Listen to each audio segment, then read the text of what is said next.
Hi, my name is Anya Dillard, and this semester for my studies on the biology of willpower, I wanted to challenge myself to regain my speaking confidence in Spanish and learn a brand new and nonverbal language, American Sign Language. The weekly goal I set for myself to help me accomplish this challenge changed a number of times over the course of the semester, but in the beginning it was to do 30 minutes of language practice a day, alternating between Spanish and ASL 7 days a week. Para mi práctica de español, yo usé Pimsleur, una aplicación que se basa en el método Pimsleur, y Lingvano, una aplicación parecida a Duolingo, pero para lenguaje de señas. Ambas aplicaciones están muy fácil de usar y yo sentí que podía completar las lecciones. Sin embargo, yo subestimo lo fácil que ejecutando esta práctica diario que sería. During the gaps between my classes, I got so involved in my schoolwork that I often forgot to practice until late at night once I had already gotten home, and by then I noticed I was often too tired to practice or would just stop after I realized my brain was too sleepy to fully absorb any of the material.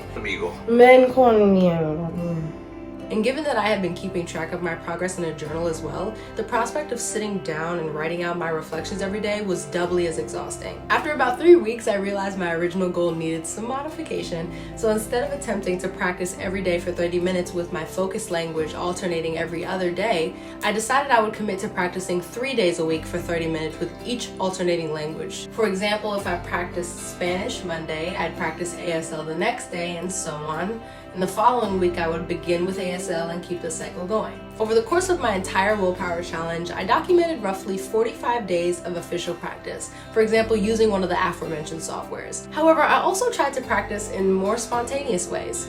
One of my favorite places to eat near school is Taino's Downtown, a Puerto Rican restaurant, so I would go there, greet the staff, and order all of my food in Spanish. Cuando yo montando en Uber salí desde la estación del tren, me di cuenta cuando mi conductor estaba escuchando las novelas en el radio o hablando con sus familias en el teléfono en español. Algunos días yo trato de empezar las conversaciones, pregunté acerca de sus días, pregunté de dónde son y los conto que yo practicando español.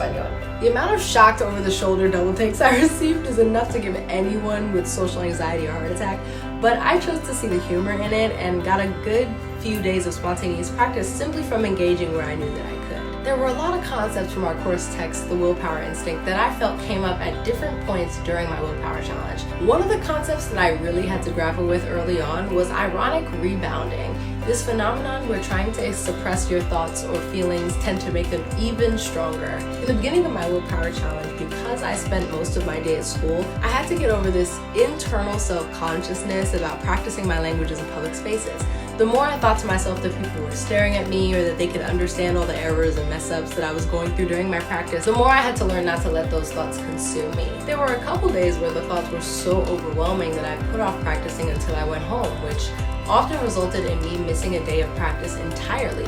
But once I got to the point where I could allow those thoughts to come and go, I became much more confident about practicing wherever I was and wherever I could find time. Another concept that came up often in my personal project was moral licensing. Moral licensing is the effect where people assume they're permitted to take actions that could be seen as socially undesirable or morally questionable due to the completion of a task or previous moral act. For example, someone treating themselves to 2 slices of chocolate cake because they spent 10 minutes on the treadmill that day.